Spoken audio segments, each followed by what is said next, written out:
पश्चाताप का अर्थ है जो आपने किया उसके लिए पछतावा। यदि आप चोरी करते हैं तो आप चोरी के लिए पछता लेते हैं।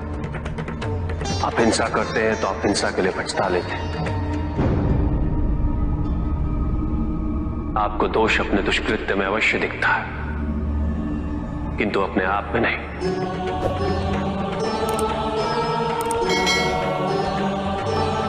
क्योंकि दोष आप अपने से बाहर ढूंढते हैं, उसके कारण अपने से पृथक करके देखना चाहते हैं।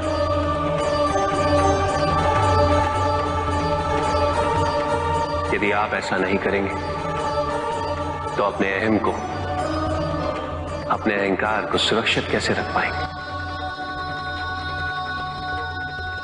और इसके लिए सबसे सरल माध्यम बन जाता है पश्चाताप। तपस्या तो सभी करते हैं, किंतु केवल अपने स्वार्थ में। कोई भी ईश्वर को प्राप्त करने के लिए तपस्या नहीं करता।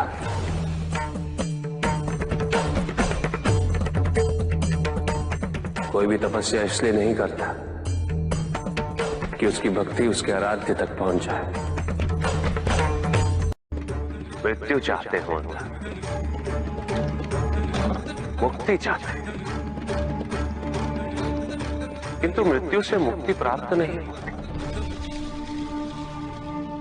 ना ही मृत्यु जीवन का अंत होती। सृष्टि ही जीवन, प्रकाश ही जीवन। और यदि जब हम नेत्र खोले और हमें प्रकाश की अनुभूति ना हो, तो इसका यह अर्थ नहीं कि प्रकाश कहीं नहीं। प्रकाश है। आवश्यकता है तो अपने नेत्र खोलकर अंधकार के परे देते।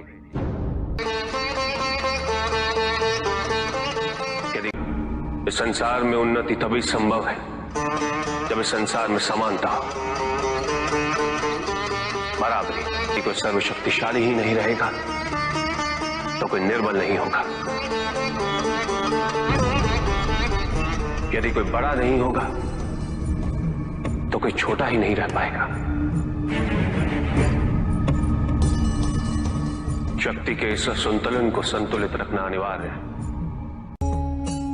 क्योंकि ईर्ष्यापूर्ण प्रवृत्ति व्यक्तिगत होती है। वो केवल अपने स्वार्थ, अपने उद्धार तक ही सीमित रहती है। ईर्ष्या ही वो विष है जो व्यक्ति के हृदय में ना हारने की महत्वाकांक्षा को जन्म देती। जीतने की इस व्यवस्था से ग्रसित मनुष्य धर्म अधर्म, न्याय अन्याय, उचित अनुचित का ज्ञान भूल जाता है।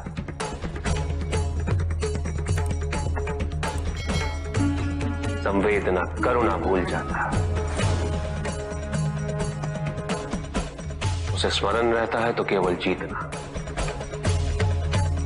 भले ही वो छल कपट के माध्यम से ही क्यों ना हो। एक असुर था, एग्रिप। एक दिन वो ब्रह्मलोक गया।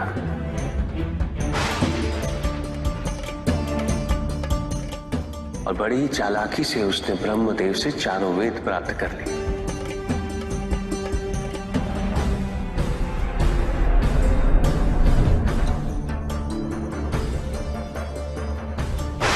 और जाके समुद्र में छुप गया, क्योंकि सारा ज्ञान वेदों में निहित है। इसलिए संसार से सारा ज्ञान चला गया। जब अज्ञानता का अंधकार फैलता है तो अधर्म बढ़ने लगता है। भगवान विष्णु सब देख रहे थे।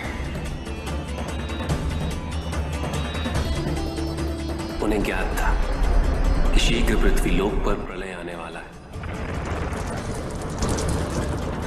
एग्रिप के साथ चारों वेद भी लुप्त होने का भय था। ब्रह्मदेव सृजन करता है। वेदों के अभाव में पुनर्जन्म की प्रक्रिया को पुनर्स्थापित करना अत्यंत कठिन। इसीलिए हयग्रीव से उन वेदों को पुनः प्राप्त करना अनिवार्य था। तो भगवान विष्णु ने क्या किया? भगवान विष्णु ने एक मत्स्य रूप धारण किया। वो एक मछली बने और नदी में अवतरित। राजा सत्यव्रत स्नान कर रहे थे। एक छोटी सी मछली उनके हाथ में आ गई। इतनी छोटी मछली? भगवान विष्णु? हाँ, राजा सत्यव्रत उस मछली को जल में छोड़ने जा ही रहे थे कि उस मछली ने बड़ी मछलियों का भय जताते हुए उनसे विनती की। उनसे कहा कि वो उसे अपने साथ ले चले। राजा सत्यव्रत अत्यंत दयालु थे। मछली को अपने कमंडल में शरण दे दी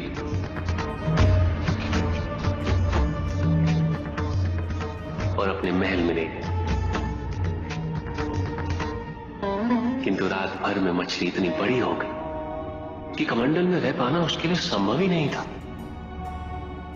और उसका बड़ा आकार देखने के पश्चात राजा सत्यव्रत ने उसे कमंडल में से निकालकर एक मटकी में डाल दिया।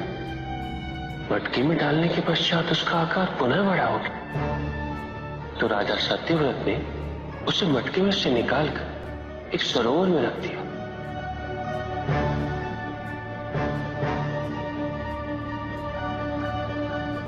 किंतु उस एक ही रात में सरोवर में रखने के पश्चात भी उसका आकार इतना बड़ा हो गया कि उसे नदी में रखना पड़ा। किंतु नदी में रखने के पश्चात भी उसका आकार पुनः बड़ा हो और इतना बड़ा हो गया कि यदि उसे महासागर में नहीं रखा जाता तो उसकी मृत्यु निश्चित थी। राजा सत्यव्रत उसे महासागर की ओर ले गए।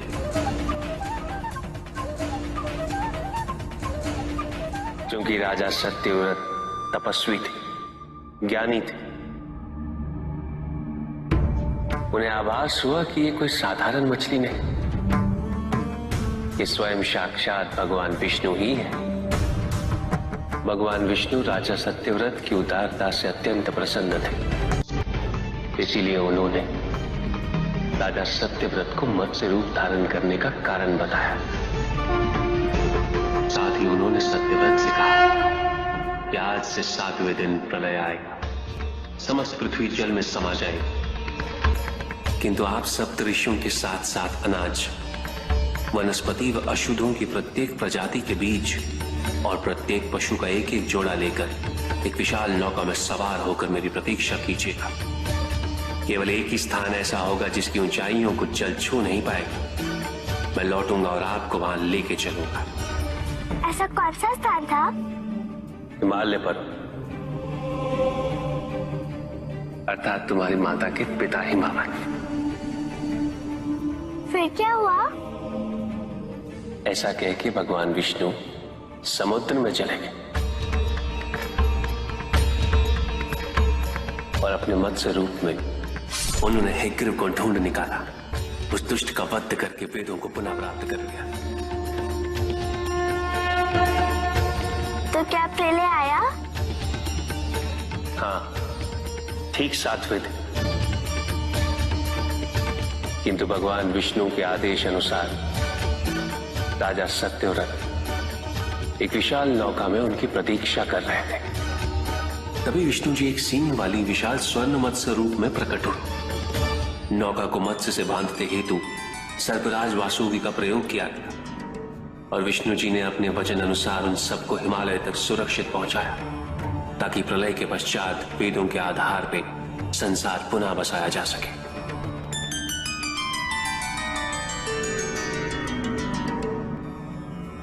राजा सत्यव्रत मनु कहलाए। मनु अर्थात मानव जाति के प्रजनक। इसी प्रकार भगवान विष्णु ने न केवल वेदों को पुनः प्राप्त कर अपितु समस्त संसार का कल्याण भी। अर्थात भगवान हर संकट में अपने भक्तों की सहायता अवश्य करते हैं। अस्थिरता तो केवल अविश्वास से आती है। स्थिरता के लिए विश्वास अनिवार्य है। विश्वास और शांति की निरंतरता बनाए रखना कैसे संभव है? इस नकारात्मकता का प्रसार हम कैसे रोकें प्रभु? केवल इस जागरूकता से कि सब कुछ अहम से संबद्ध नहीं है।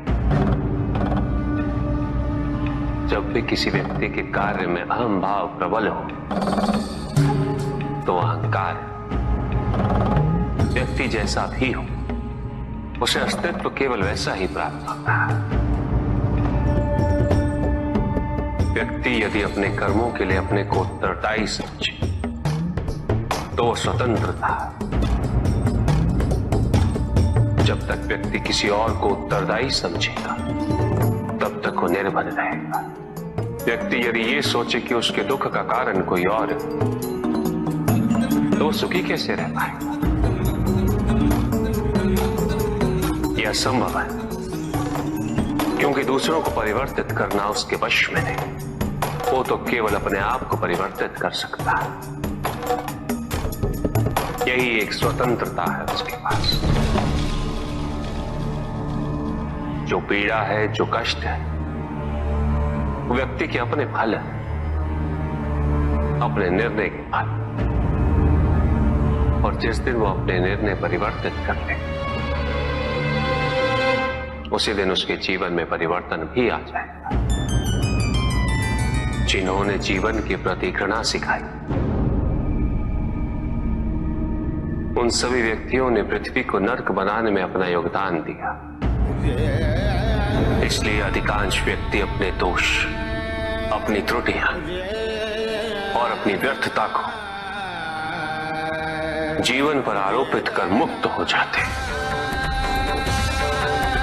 उन्हें लगता है कि जीवन ऐसा ही होता है और उसके समक्ष वो विवश। वो ये नहीं समझते कि वो जिन प्रवृत्तियों को लिए वो प्रवृत्तियां दुख को जन्म देने वाली वृत्तियां हैं। वो अपनी अज्ञानता के गहराई से अनभिज्ञ है और वो अपने अहंकार में ये स्वीकार नहीं कर पाते कि वो तो कुछ जानते ही नहीं। अहंकार सर्वज्ञता का भ्रम उत्पन्न करता है। न जानने की स्वीकृति बहुत बड़ी विनम्रता है और वही पवित्रता भी है। हमें संसार में संतुलन को बनाए रखने के लिए पवित्रता के आधिक्य की आवश्यकता है। किंतु प्रभु, इस पवित्रता में कौन से लक्षण अनिवार्य हैं? अनेकों लक्षण हैं, किंतु इन परिस्थितियों में जो सबसे अधिक महत्वपूर्ण है वो है सतित्व। सकारात्मक ऊर्जा का सबसे पावन स्वरूप सतित्व। इस सतित्व पर मात्र विश्वास ही पर्याप्त है व्यक्ति को सुरक्षित रखने के लिए।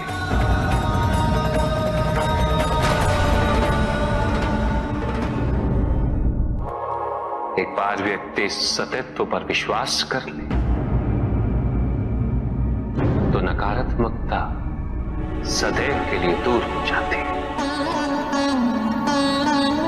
और संतुलन स्थापित होता है। अहंकार तो हानिकारक है ही, किंतु सतित्व पर अहंकार घातक होता है। जहां न अमृत, न विष, न सुख, न दुख, न स्वर्ग, न नरक, वही परम आनंद है। उसी परम आनंद तक की यात्रा है तुम्हारी। ये यात्रा आनंद के सानिध्य की है। ये यात्रा सानिध्य के आनंद की है और इस यात्रा में मैं प्रतिपल तुम्हारे साथ हूं। मुझे ढूंढो मत, केवल पहचानो तुम ही मैं हूं, मैं ही तुम। हर आरंभ का मैं ही अंत हूं। और हर अंत सदैव मेरा ही आरंभ होगा। देव देव महादेव शिवा, देव देव महादेव शिवा। चंद्रमा उसी जल में प्रतिबिंबित होता है जो जल शांत स्थिर हो। यही तो समस्या होती है मन की। मन कभी भी शांत नहीं हो पाता। जहां शांति नहीं वहां कुछ भी नहीं रुकता। समुद्र की लहरों की भांति विचारों का उपद्रव मन को निरंतर स्थिर रखता। कुछ भी सुनने और समझने के लिए मन का मौन रहना आवश्यक है, किंतु मन मौन रहना नहीं जानता। वो तो निरंतर कुछ ना कुछ कहता रहता। प्रतिपल शब्दों का आक्रमण चलता रहता है मन पर, और यही आक्रमण है जिसके कारण व्यक्ति कभी भी शब्दों के परे नहीं जा पाता। जहां जीवन की सत्यता का बोध उसकी प्रतीक्षा कर रहा होता। साथ छल तुम्हारी अपनी इच्छाओं ने किया है, तुम्हारे हट ने किया है, तुम्हारी अपनी सोच ने किया है। ये रहस्य नहीं कि प्रत्येक आत्मा मुक्ति की इच्छुक होती है। जो मरता है वो है पंचभूतों से निर्मित शरीर।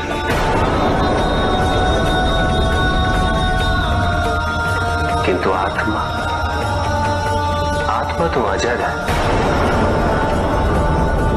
अमर है।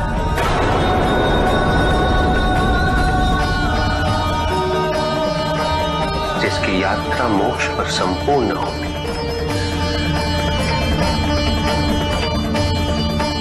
जहां सांसारिक बंधनों से व्यक्ति मुक्त हो जाता है,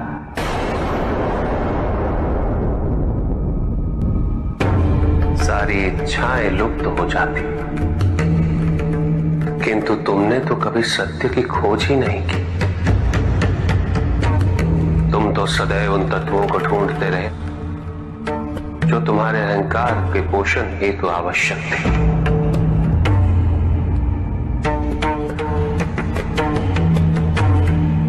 किंतु सत्य तो यही है कि ना कोई तुम्हारा है और ना तुम किसी के। जो है वो परमात्मा का है, और जो नहीं वो भी परमात्मा का ही है। इस शरीर में तुम इस सत्य से अनभिज्ञ हो,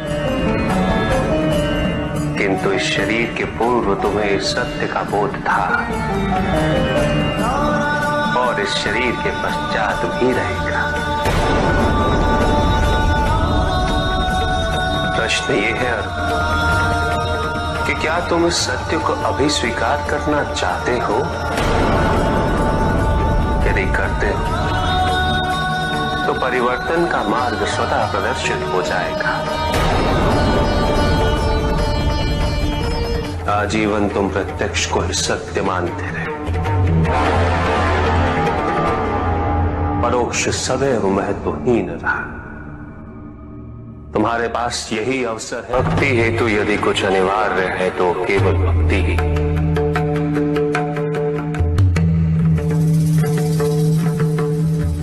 किंतु प्रश्न ये है कि क्या आपकी भक्ति संपूर्ण है? विश्वास और भ्रम के बीच की रेखा अत्यंत महीन होती है।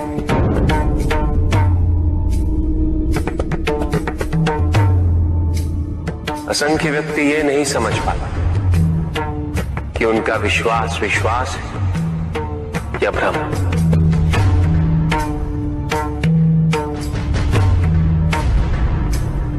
मुझ तक पहुंचने के लिए किसी और की आराधना अनिवार्य नहीं। मेरे सच्चे भक्त तो मुझे किसी भी रूप में पूज सकते, किसी भी रूप में प्राप्त कर सकते। ओम नमः शिवाय। पुरुष और प्रकृति एक है,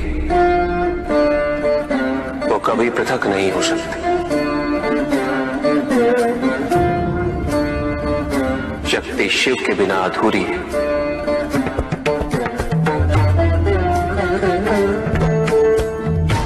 और शिव तो शक्ति के बिना शव के समान है।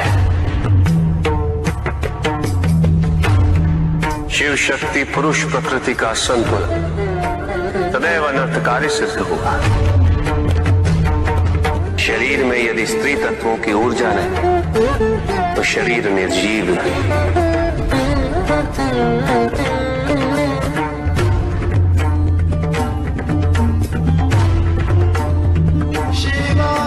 शक्ति और शिव के संपूर्ण रहस्यों को समझ लेना भक्ति, ज्ञान और तपस्या की पराकाष्ठा है।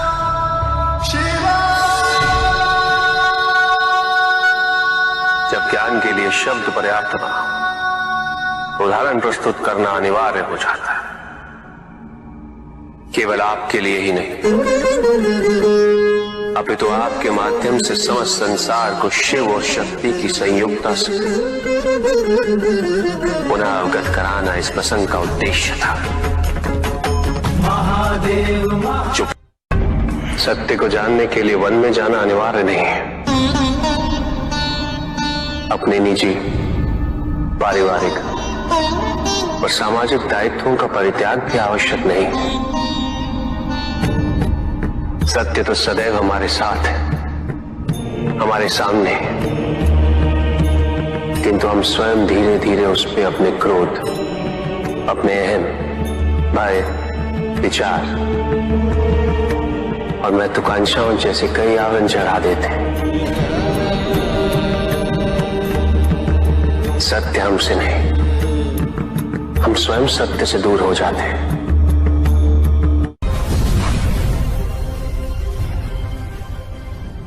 ज्ञान का भ्रम अज्ञानता का प्रथम लक्षण है। इस प्रकार भरे हुए पात्र में कुछ नहीं समाता, उसी प्रकार ज्ञान के अहंकार से भरे मन में अधिक ज्ञान नहीं समाता। जहां प्रश्न नहीं वहां जिज्ञासा नहीं, और जहां जिज्ञासा नहीं होती वहां ज्ञान की वृद्धि नहीं हो सकती। निसंकोच होकर पूछिए। प्रभु, आप तो कालोपरी हैं, सर्वज्ञ हैं, त्रिकालदर्शी हैं। चारों ओर ये जो अज्ञान का अंधकार फैल रहा है, उसमें ज्ञान का मूल अर्थ कहीं ना कहीं खोता जा रहा। मेरा आपसे विनम्र निवेदन है प्रभु, किसी अन्य विषय पर चर्चा आरंभ करने से पूर्व हमारे और इस समस्त संसार के कल्याण और मार्गदर्शन हेतु आप ज्ञान की मूल परिभाषा से एक बार हमें पुनः अवगत करवाएं। ज्ञान और अज्ञान की परिभाषा को स्पष्ट रूप से समझने के लिए ज्ञान और अज्ञान की विशेषताओं का स्मरण करना आवश्यक है।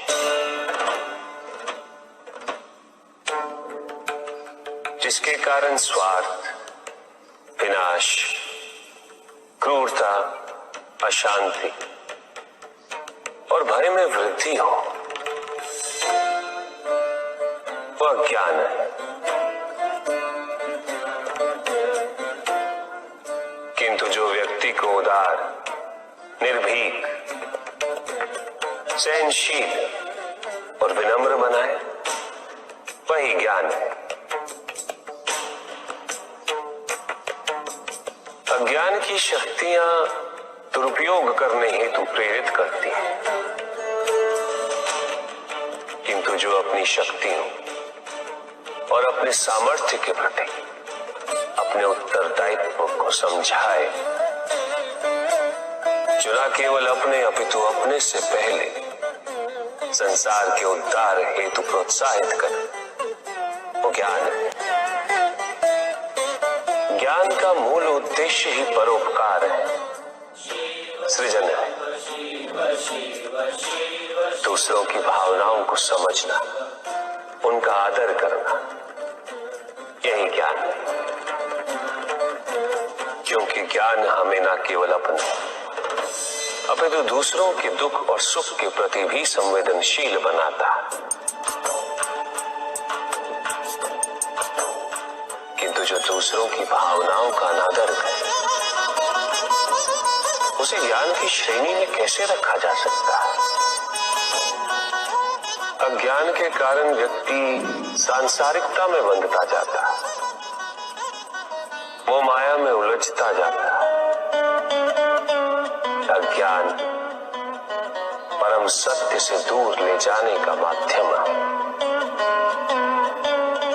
किंतु ज्ञान व्यक्ति को परम सत्य की ओर ले जाता है। ज्ञान मुक्तिदायक है, मोक्ष का मार्ग है, और इस मुक्तिदायक ज्ञान का सर्वोच्च रूप है आत्मज्ञान। और यही ज्ञान की पूर्णता भी है। ज्ञान और अज्ञान का भक्ति का उचित मार्ग बताए हमें, ताकि मेरी भांति दूसरा कोई भूल ना करे। भक्ति मुक्ति का आधार है पुष्पदल, और मुक्ति तो केवल समर्पण से ही संभव होगी। और समर्पण के लिए पुष्प नहीं, स्वर्ण नहीं, आभूषण भी नहीं, रत्न नहीं, धन नहीं, विधि विधान नहीं, केवल अपने मन को अर्पित करना अनिवार्य है। जानना चाहते हो पुष्पधर कि वो कौन से पुष्प हैं जो मुझे अत्यंत प्रिय है? इंद्रियों का नियंत्रण, दया, शांति, तप, क्षमा, ध्यान और सत्य। और जब कोई मेरे इन पुष्पों से आराधना करे,